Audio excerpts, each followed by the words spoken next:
Unsa man pud ning candidate soldier corps, sir? So ang candidate soldier course nato ma'am is ang quota nato karon is 3,700, no? 3,700. National level na lang siya yung quota natin. Daghan no? Yes ma'am, daghan. Layo ra kaayo siya sa 800 kabuok sa officer candidate yes, course. Sige, so kaning candidate soldier course unsa man pud ni? Unsa may mga kinsa may mo qualify? So ang candidate soldier course mao ni siya katong mga undergrad sa college, no?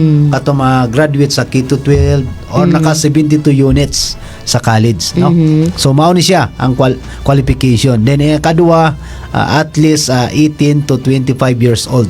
18 to 25, mas younger. Yes ma'am. Kaysa sa atong officer candidate course. Kaysa bagay, ang officer candidate course, graduate man sa college. 4 years, yes. Unya, kay wala may mo graduate og 18, no? Yes, sa college tungod sa katong K-12 nato. Yes, so, this time is para sa officer candidate, candidate soldier course, katuning mga wala naka-graduate og college, nakahuman og high school, Yes, or K-12. nakahuman og K-12. Yeah, K-12 or nakahuman og 2-year course sa college ang Yes, qualified ani. Yes ma'am, qualified. Sige.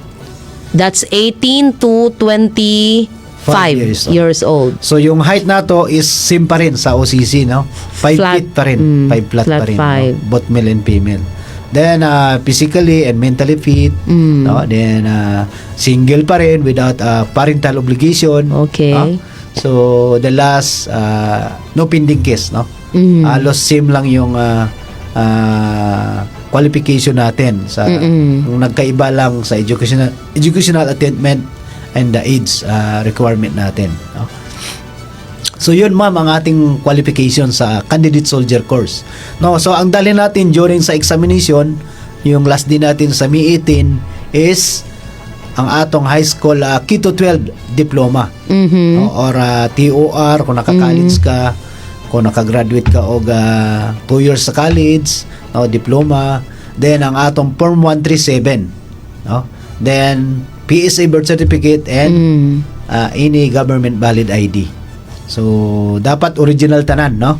Ang inyong dadon during sa examination. No? So Kaya anyway, ibalik man po na sa ilahan, no? Murag inyo raman ang for validation purposes lang. Yes ma'am, to i-validate na naman kung sakto ba tong ilang mga documents. Oo.